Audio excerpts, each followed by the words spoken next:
the silt particle to come to that road surface is very less. So in those kind of roads, if you run the mechanical sweeping machines, then the efficiency increases. The roads where you have a scope of unpaved shoulders, then no matter you run the mechanical sweeping machines, in very little bit amount of time, the other vehicles that are also started to use the unpaved shoulders, then will bring the silt particle from the unpaved shoulders to the center of the roads.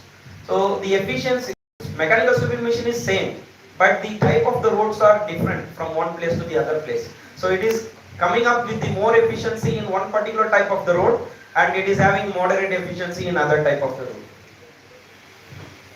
road. Again, this is the results for the PM1. So when we see for the finer particle size, then the roads that are having end-to-end pavement are roads that are having paved shoulders are getting more benefits when we run this mechanical sweeping machines. So this is the results that you see only in terms of the decrease in silt loading rate. Because the main thing is, the concentration is a collective parameter.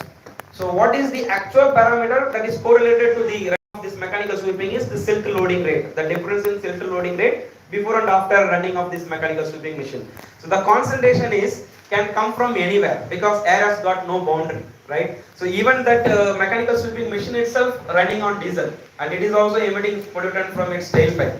So and so on, the number of vehicles keeps on changes on the roads. So the concentration can also come from nearby industry, it can come from restaurants, it can come from cooking, it can come from any kind of activities that contribute to the air pollution. So the PM values that is measured and reported in these three tables cannot be said to be true exclusively only for mechanical sweeping activity. The measurement that is being carried out is what you got at a particular point. But then this silt loading rate that is been measured before and after is that exactly reflects to the amount of silt on top of the road surface. So for which purposes these mechanical sweeping machines are employed. So from that case you can see the academic campus, the IIT ISM campus is having very less silt loading rate within our campus because our entire campus is not having unpaved shoulders. You see that it is completely end-to-end paved. So the amount of silt loading is very less. But the public roads are typically having the high values around 70 grams of silt per square meter of area. So you can see, what we did is that once the mechanical sweeping machines been employed in a road, then because you cannot expect it to be last forever, right? Today morning the vehicle is run, then after 3.5 days, then the values come back, the silt loading rate comes back to the initial value, what it was before running of the vehicles, mechanical sweeping vehicles. So that is what I showed like regrowth factors. So that means you get idea about from design point of view, if you want it to be to a certain designed limit, then you get idea about how many times to run the mechanical sweeping machine at what intervals.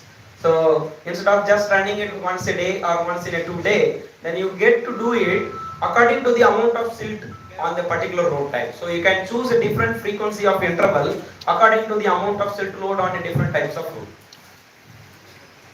So now I will move on to this is the concentration of the elements.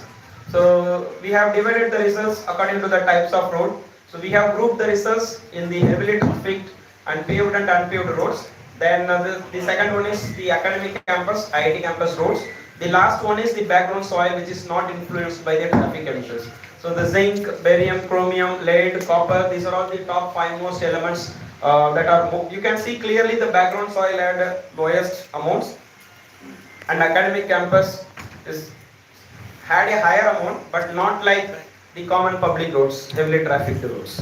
So these elements, all of them could be tracked to that of the source from the transportation. So for example, zinc is abundantly found in the tires. So the erosion of the tires and tire wears that are part of the soil, that indicates it is from the vehicles. Similarly, the chromium, the engine wear, you can see the lead. So everything is related to the transportation sector.